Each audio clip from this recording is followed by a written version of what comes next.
Olá pessoal, tudo bem com vocês? Espero que estejam todos bem. Hoje vamos continuar o nosso curso de CFE 464, Acionamentos e Comandos Elétricos para o curso técnico em Eletrotécnica. Meu nome é Eric Matheus da Silveira Brito, sou professor da Universidade Federal de Viçosa, Campus Florestal, e esta é a aula 15, partida indireta de motor de indução trifásico com chaves eletrônicas. Esta aula vai ser dividida em duas partes. Na primeira parte, vamos ver o surgimento das chaves eletrônicas e vamos estudar o software starter e o inversor de frequência. Na segunda parte, vamos fazer uma análise da simulação da partida indireta com o software starter e com o inversor de frequência, além de analisar o dimensionamento para essas duas partidas, tá? Então vamos começar a parte 1. Bom, pessoal, a gente sabe, que os motores de indução são equipamentos centenários. A primeira patente de um motor de indução trifásico, utilizando aí a estratégia de bobinas trifásicas defasadas em 120 graus para se gerar um campo magnético girante, é lá de 1890. Então esses motores eles já estão em funcionamento na indústria há muito tempo. E aí as chaves convencionais de partida indireta que a gente estudou até o momento, a estrela triângulo, a com autotransformador, são chaves que a gente encontra aí em funcionamento há 50, 60, 70 anos. São chaves aí que por muitos anos se apresentaram como uma boa alternativa para suavizar a corrente de partida do motor. Contudo, com o advento aí da tecnologia, com o avanço da tecnologia, algumas chaves eletrônicas foram criadas através do avanço da eletrônica de potência, com o objetivo de melhorar ainda mais a performance dos motores, substituindo em grande maioria, em grande parte, as chaves convencionais. Então, na verdade, nós estamos falando aqui de chaves eletrônicas que têm o seu princípio de funcionamento baseado na utilização de conversores eletrônicos de potência chaveados. Chaveados porque, na verdade, a gente vai utilizar chaves eletrônicas, dispositivos semicondutores de potência, como diodos, tiristores, IGBT, MOSFETs, etc. E aí são chaves eletrônicas, ou seja, são contatos que, ao contrário de um contator, por exemplo, que é acionado mecanicamente, digamos assim, por mais que seja um sinal elétrico dado na bobina dele, o contator tem um contato mecânico. As chaves eletrônicas elas são chaves que possuem tanto o acionamento como a condução de forma eletrônica. Então, além de ser muito mais rápido, é muito mais fácil de ser controlada. Tá? Isso permitiu aí um grande avanço da tecnologia, certo? E aí surgiram então as chaves eletrônicas que vão utilizar esses conversores chaveados, com o objetivo de suavizar ainda mais a corrente de partida, além de fornecer outras vantagens como proteção do motor, como algumas outras configurações internas que nós vamos estudar, tá? Essa suavização da chave de partida da corrente de partida utilizando essas chaves eletrônicas, ela vem do princípio de se aplicar uma tensão gradual em rampa para acelerar ou para parar o motor. Essa rampa de tensão pode ser tanto na aceleração quanto na desaceleração. A gente sabe que o motor ele tem uma característica, uma impedância, e aí a corrente de partida dele é uma relação, ela pode ser dada pela relação da lei de Ohm, que é corrente é tensão sobre impedância. Como a impedância do motor é constante e se a gente varia essa tensão de aplicação, a gente consegue, consequentemente, também vai variar a corrente de partida do motor. Então a gente parte esse motor com uma tensão baixa e vai subindo ela gradualmente para que a gente consiga suavizar essa corrente, tá? As duas principais chaves de partida que nós vamos encontrar são o software starter e os inversores de frequência. Aqui a gente consegue ver, por exemplo, a foto. Cadê? A foto de um software starter, e aqui a foto de um inversor de frequência. Para quem não conhece, se chegar numa instalação e se der de cara com um desses dois componentes, pode achar que é a mesma coisa, tá? Mas na verdade eles são bem diferentes, apesar de fornecerem a mesma vantagem de suavização da corrente de partida em rampa. Então a gente vai estudar agora um pouquinho sobre um de cada um para a gente entender a diferença entre essas duas chaves de partida eletrônica. Vamos começar pelos software starters. Esse nome software starter, a tradução livre dele seria partida suave, iniciação suave. É exatamente o que ele faz no motor quando ele aplica aí uma tensão em rampa no motor. E como que ele vai aplicar essa tensão em rampa? Ele vai utilizar uma ponte trifásica de SCR. O SCR é um grupo, faz parte, né? Faz parte de um grupo de tiristores, que são dispositivos semicondutores de potência. E essa ponte trifásica de SCR, ela vai controlar o valor RMS da tensão aplicada nos terminais do motor. Então esse valor RMS ele pode variar, né? Para quem não conhece, os tiristores são como diodos controlados, né? Cuja condução pode ser controlada através de um sinal de gate. Então se vocês lembrarem do diodo, né? O diodo ele é um dispositivo bipolar, né? Ele tem dois terminais, e aí quando a gente alimenta esse diodo de forma direta, uma polarização direta, ele permite a condução de corrente em um sentido. Quando a gente olha para o símbolo do SCR, a gente percebe que tem um diodo aqui, né? Tem o símbolo de um diodo aqui, mas tem um sinal de gate conectado a esse diodo. Isso quer dizer que não basta eu polarizar diretamente o meu SCR. Além da polarização direta, eu preciso dar um sinal de gate aqui, uma corrente de gate, para que haja condução desse SCR. Tá? Então ele é um diodo controlado. A gente controla não somente através da polarização direta, mas através do sinal de gate quando que vai iniciar a condução. Tem um exemplozinho aqui, básico, de um circuitinho CC, só para a gente entender que ele vai utilizar aí um TIC 106, que seria esse componente aqui. Né? Ele tem as perninhas aqui de gate, anodo e catodo. E perceba, se esse cara aqui fosse um diodo comum, como eu estou polarizando ele diretamente quando eu conecto essa fonte, olha, essa malha externa aqui, assim que eu ligo essa fonte, né, esse diodo já era para começar a conduzir corrente e esse LED, essa lâmpada, acenderia. Mas como ele é um SCR, essa lâmpada só vai acender quando eu polarizá-lo diretamente e quando eu fechar esta chave aqui, ó. Porque quando eu fecho essa chave, eu estou permitindo uma passagem de corrente num valor bem baixo aqui, né, que vai entrar aqui no meu gate, vai ser o meu sinal de gate. A partir daí sim o meu SCR começa a conduzir e a minha lâmpada acende. Então é um exemplo aí bem simples aí da operação de um SCR, um diodo controlado. Só que no soft starter, que nós temos aí circuitos de corrente alternada trifásicos, a gente não vai utilizar aquele circuitinho simples. Nós vamos utilizar uma ponte trifásica de SCRs em antiparalelo. O que quer dizer antiparalelo? Quer dizer que cada braço, né, cada fase vai ter um SCR em um sentido e um SCR no outro sentido. Porque quando a corrente estiver no semiciclo positivo, por exemplo, essa ponte vai conduzir corrente nesse sentido. Quando a corrente alternada estiver no semiciclo negativo, aí ela vai conduzir aqui no sentido contrário, né? Então vai permitir condução nos dois sentidos aí, tá? E aí, esse sinal de gate ele pode ser utilizado para controlar o ângulo de disparo do tiristor, né? Então vamos imaginar um ciclo aqui, ó. Esse ciclo a gente sabe que esse valor, né, de um ciclo de uma onda senoidal varia de 0 a 180. De 0 a 360, né, de 0 a 2π. Então, em cada ponto desta curva, eu tenho um ângulo referente, né? Se isso aqui, considerando isso aqui seja um seno, por exemplo, eu tenho aqui o valor máximo do seno em 90 graus, meu seno vai valer 0 aqui em 180 graus, aí eu tenho o valor mínimo aqui em 270 graus, e aqui eu tenho o valor 0 novamente em 2π, 360 graus, né? E aí, através do controle do disparo do SCR no tempo, eu consigo dizer, por exemplo, aqui ó, ele não está conduzindo, o tracejado quer dizer que não está conduzindo e o preenchido quer dizer que está conduzindo. Quando eu dou um ângulo de disparo aqui de aproximadamente aqui uns 300 graus, 330 graus, sei lá, ele só vai conduzir a partir desse cara aqui, ó. Então ele só vai conduzir nesse intervalo de tempo. Se eu calculo o valor RMS desse cara, vai dar um valor muito pequeno, né?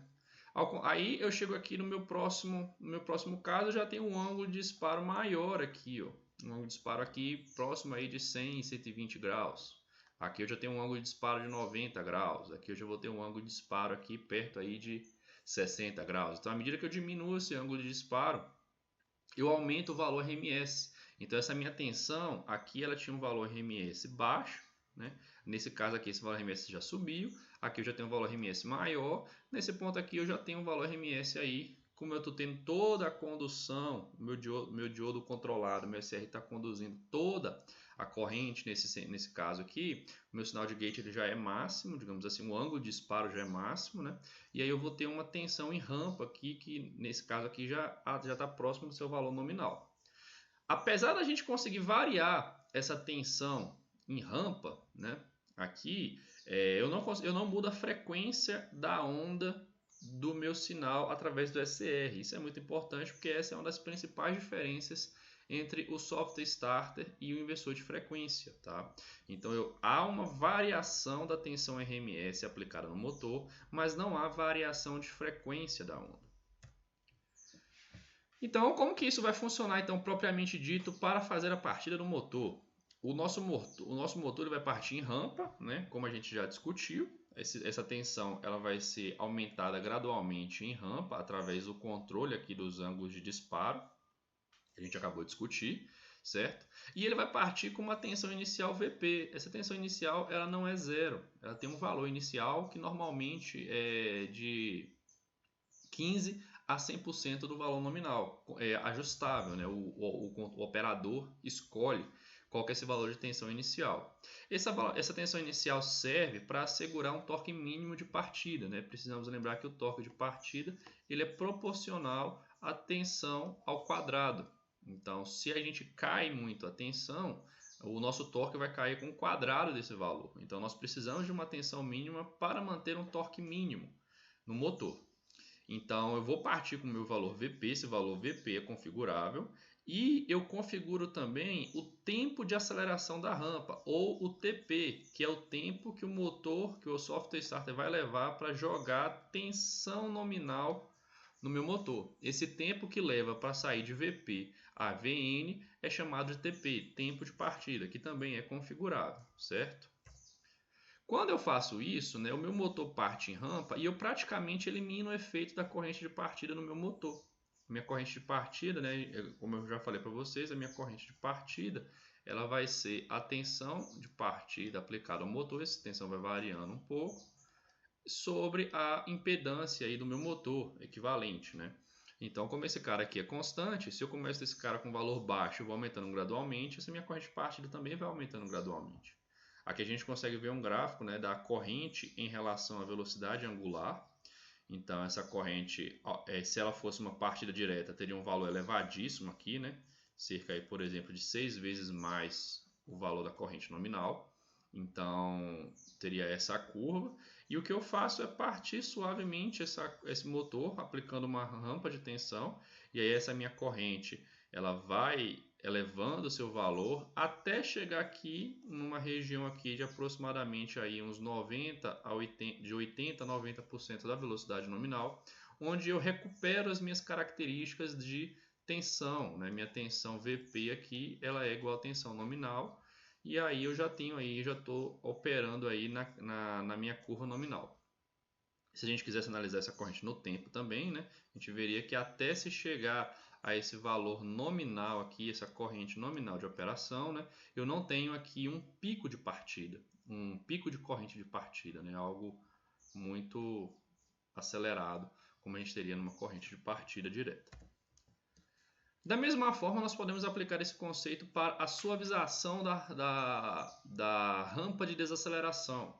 Aqui a gente não tem problema com corrente de partida, mas em muitos casos nós temos problema com a carga mecânica conectada ao eixo desse motor. Essa carga mecânica ela não pode ser desconectada abruptamente. Essa tensão não pode ser desconectada abruptamente, porque quando eu tiro essa tensão, minha máquina perde completamente o seu torque que mantinha aquela carga mecânica conectada. Então, quando eu quero fazer uma parada, uma desaceleração suave da minha carga mecânica para não provocar aí uma queda abrupta de torque, né? Aí eu posso utilizar o conceito de rampa de desaceleração. E aí o que o meu software starter vai fazer é o mesmo conceito, né? Na verdade agora ele começa a aumentar gradualmente o ângulo de disparo, de forma a diminuir a tensão aplicada no motor, ok?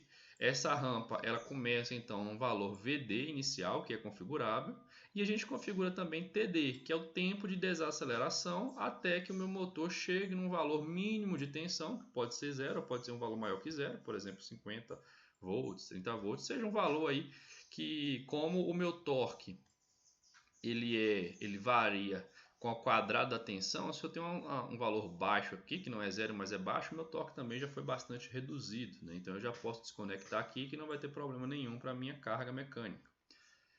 Essa tensão VD inicial ela é configurável e ela chega a ser aí até 90% da tensão VN. Tá?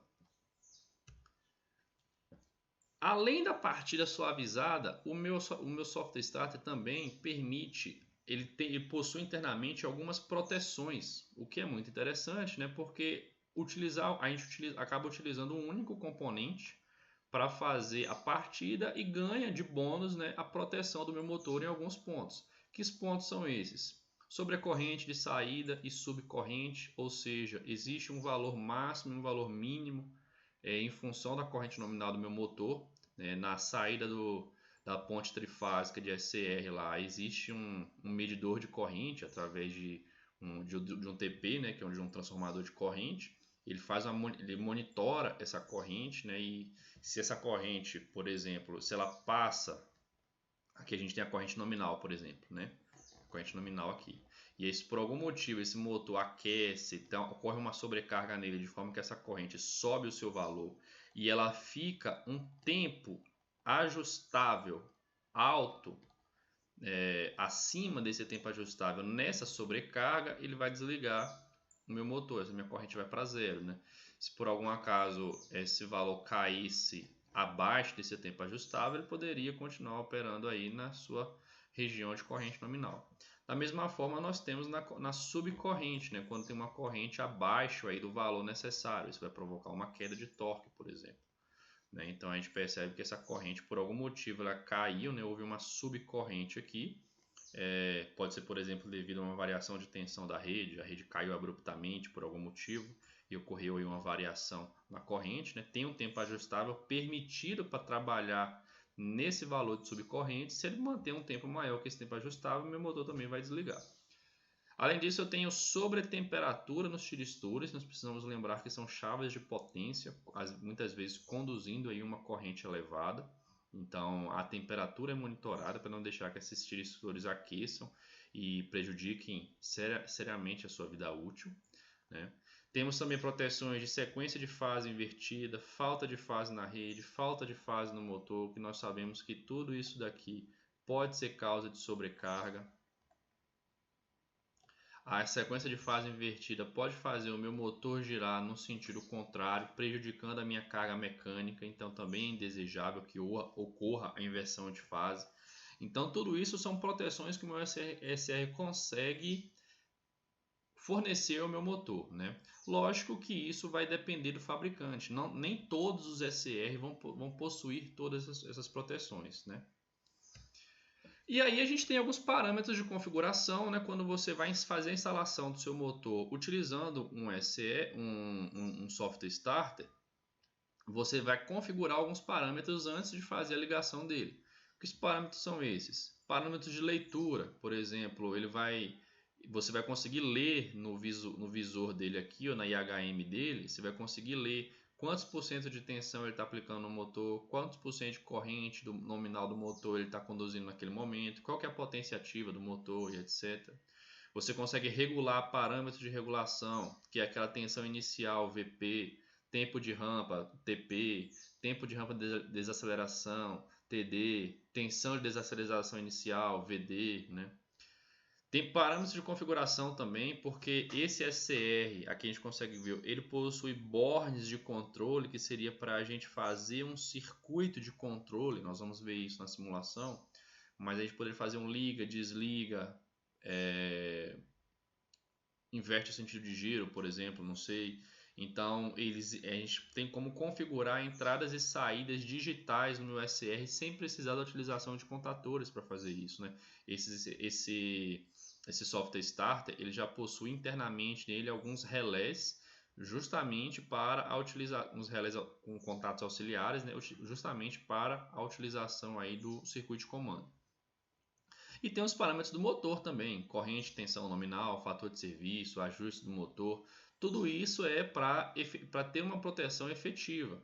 Não adianta eu configurar um motor de 10 HP, né, para colocar os valores de 10 HP no motor e tentar partir um motor de 20 HP, por exemplo. Né? A proteção ela não vai atuar de forma correta. Nem se fosse de 5 HP, por exemplo, também. Então, para que meu software starter funcione adequadamente, eu preciso informar o meu software starter qual é o motor que está sendo conectado aí, tá bom? Logicamente também isso aí vai depender do modelo do fabricante. Aqui tem algumas formas de ligação, né? Alguns circuitos de potência, nós vamos estudar um pouquinho sobre eles também, mas nós temos a ligação direta, onde o meu software starter ele fica conectado no motor permanentemente, né? Eu posso utilizar aqui um contator para fazer a interligação, né? Fazer a manobra do software starter com a rede elétrica, mas uma vez que ele é ligado, ele parte o meu motor, ele vai ter uma rampa, né? De VP até VN, e quando ele chega nessa tensão máxima aqui, nominal no caso, ele continua ligado, né? E isso aqui, do ponto de vista de complexidade do circuito de potência, é mais simples, né? Porém, esse cara aqui, ele também possui uma eficiência, ele tem perdas internas. Por mais que essa eficiência dele aqui possa ser alta, acima de 90%, ele vai ter perdas, quer dizer que você está desperdiçando energia utilizando ele para jogar uma tensão nominal no meu motor. Então, o que muita gente faz também é, você utiliza o SCR na partida, ou seja, você mantém só esse contator inicial aqui ligado, e quando esse SCR joga tensão nominal no meu motor, quer dizer que você não precisa mais dele. Então, você pode fazer uma ligação com bypass, utilizando um contator em paralelo com ele para bypassá-lo, ou seja, para desviá-lo, e essa tensão nominal que vai alimentar o motor, ela vem direto da rede. Então, depois da partida, a gente elimina esse SCR. Então, quando a gente pensa que esse software starter, quando a gente pensa então que esse software starter tem que ser utilizado só durante a partida, nós podemos utilizá-lo para fazer uma partida de vários motores, né? Então, se eu quero ligar um motor, eu fecho um contator K4. Se eu quero ligar outro motor, eu fecho K5, né? Então, ele vai ser utilizado para ligar motores de forma sequencial. Primeiro um, depois o outro. Se eu quisesse fazer uma ligação para ligar vários motores ao mesmo tempo, eu também poderia. Mas aí eu preciso garantir que a minha chave, no meu software starter, possua potência mínima igual à soma da potência de todos os motores. Né? Não adianta eu utilizar um software starter de 10 HP para partir 10 motores de 10 HP. Né? Eu precisaria, aí, nesse exemplo, de um software starter de 100 HP. Passando agora para falar dos inversores de frequência. Eles também são conversores eletrônicos chaveados, só que agora nós vamos utilizar chaves semicondutoras de potência. No lugar do SCR, nós vamos utilizar IGBTs ou MOSFETs, que são transistores de potência. Né? O SCR era um diodo de potência controlado. Agora, no inversor de frequência, nós vamos ter transistores de potência, o IGBT e o MOSFET. O MOSFET é um transistor de efeito de campo, né? E o IGBT aí é um transistor acionado em tensão. Essas chaves eletrônicas elas vão ser acionadas através de um sinal elétrico de tensão, então cada um deles vai ter um gate também, a gente consegue ver aqui o desenho deles, né? Do IGBT e do MOSFET. E são 3 terminais também, né? O IGBT vai ter o coletor, emissor e gate, o MOSFET vai ter o dreno, a fonte e o gate, mas o princípio de funcionamento deles, como chaves eletrônicas, é bem parecido. E aí o que o inversor de frequência vai fazer quando você utiliza-o para partir um motor elétrico?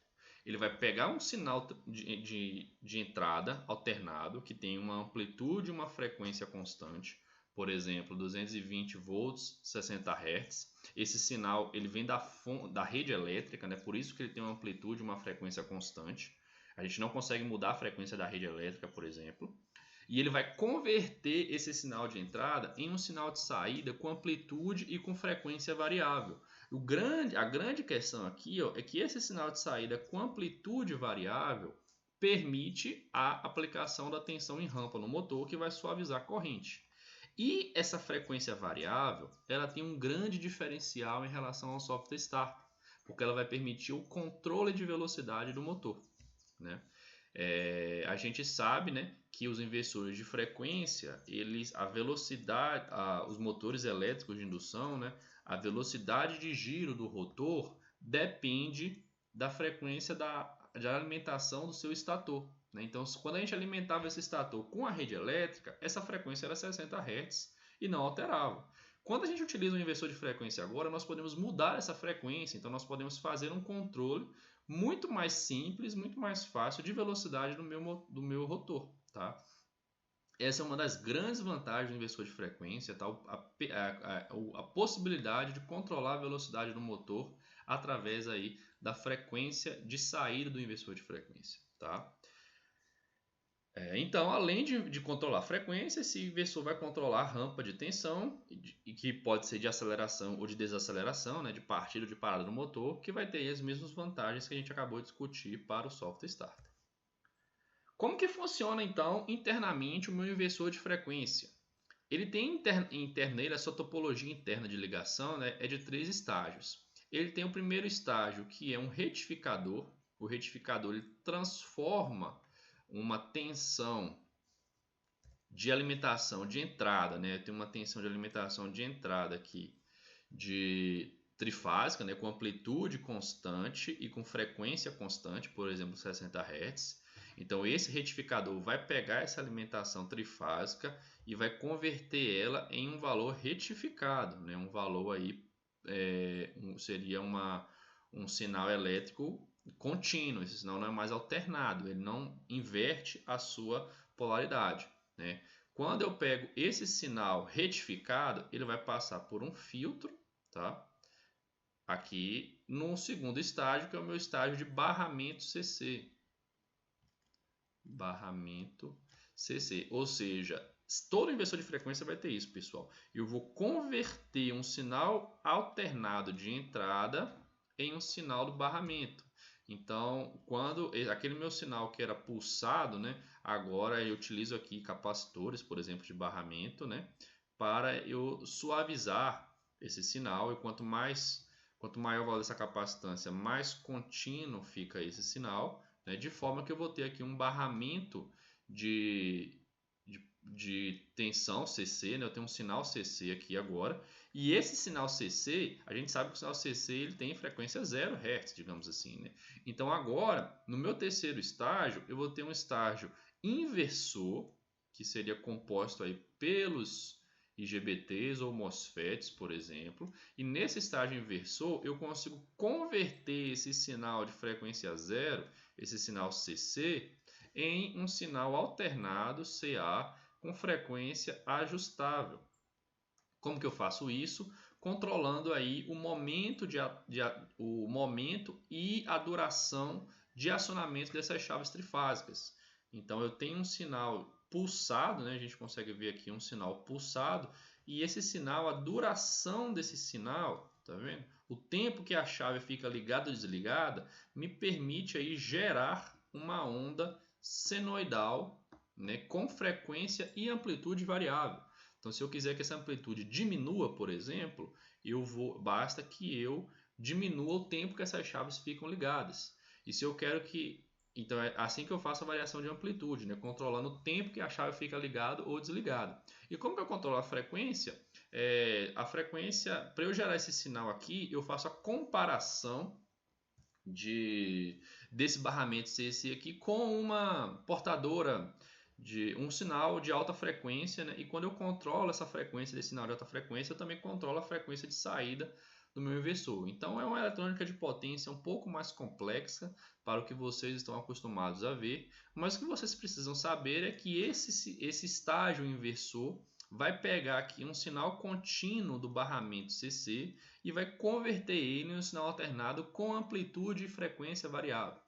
Uma grande coisa interessante para a gente avaliar aqui é que, como eu tenho um estágio CC intermediário, não me importa se essa minha entrada é trifásica ou monofásica, né? Se fosse monofásico aqui, eu estaria convertendo um sinal alternado monofásico em um sinal contínuo do mesmo jeito.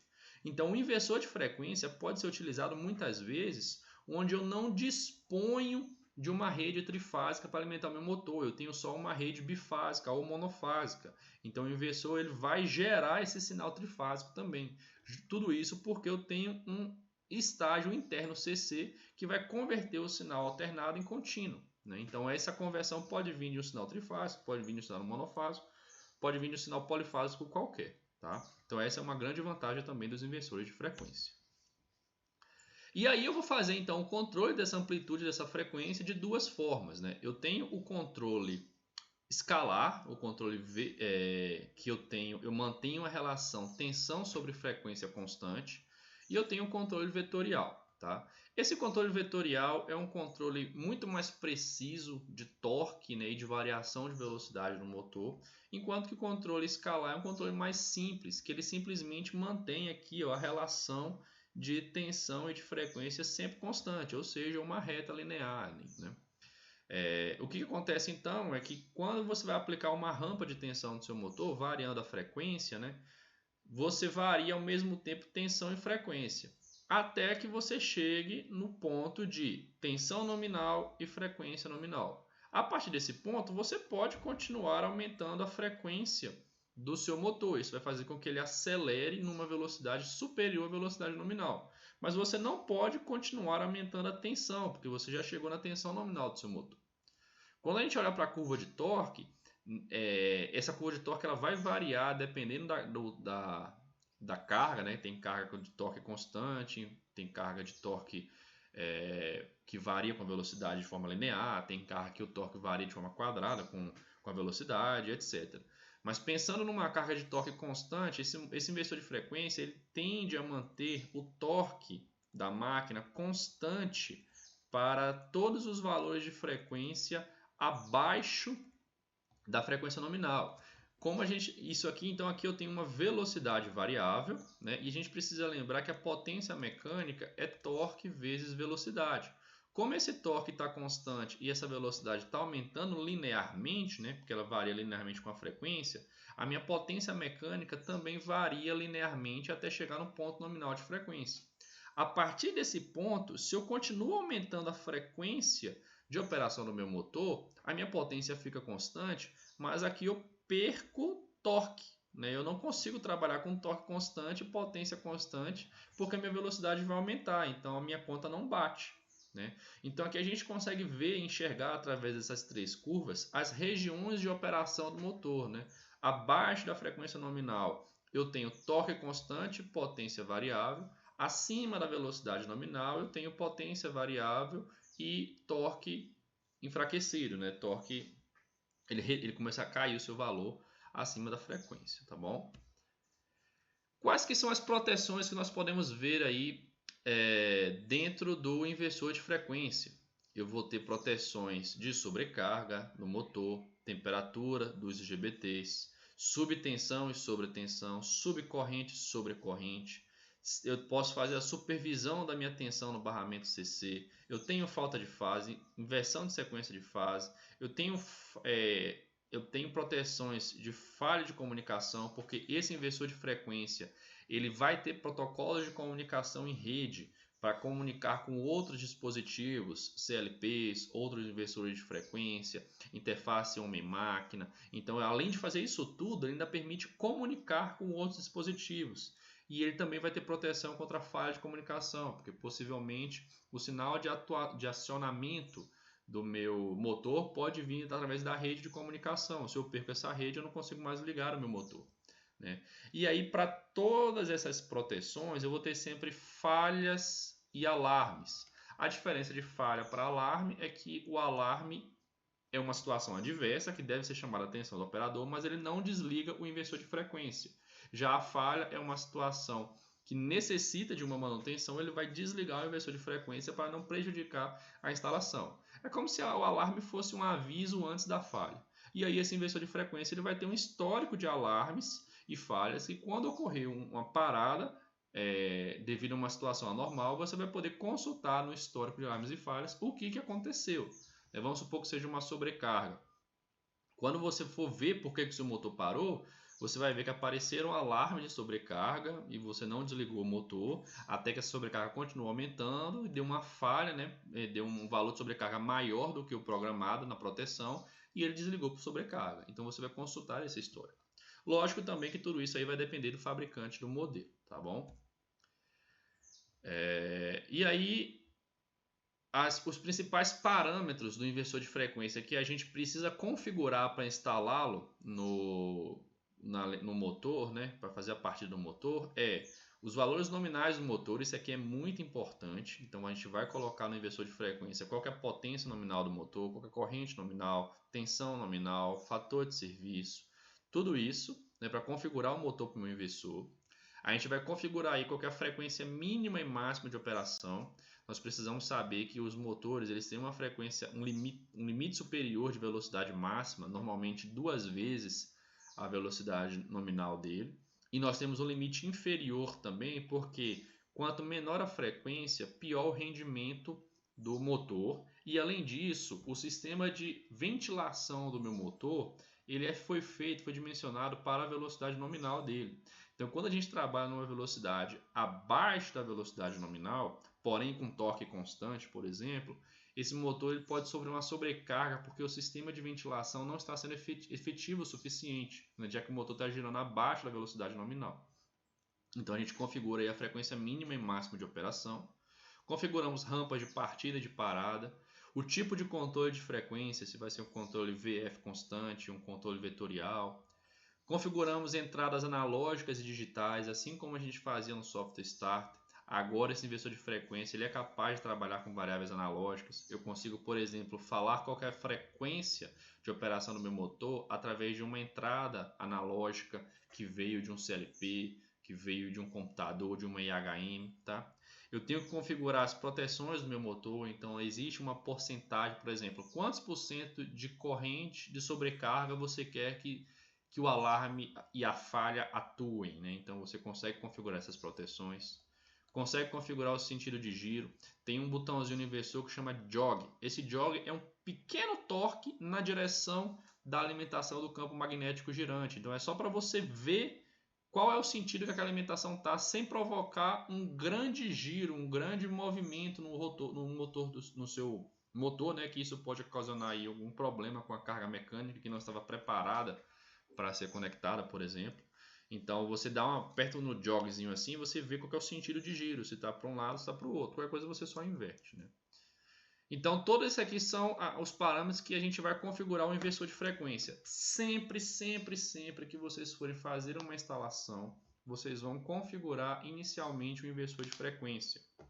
Então antes de fazer essa configuração, é sempre importante você fazer o restart, o reset do inversor para os padrões de fábrica. Com isso você dá uma limpada nele, em toda uma configuração prévia que possa ter sido feita, você reseta ele para as condições de fábrica e aí eu aconselho também que vocês que limpem o histórico de alarmes e falhas toda vez que você for configurar o inversor para fazer um novo acionamento, né? Porque aí você garante que você está iniciando aquele acionamento com o seu inversor do zero. Tá? Lógico que isso vai depender do fabricante também. Tá? Bom, pessoal, então é isso, né? Chegamos ao final aqui da primeira parte desta aula e vejo vocês na segunda parte.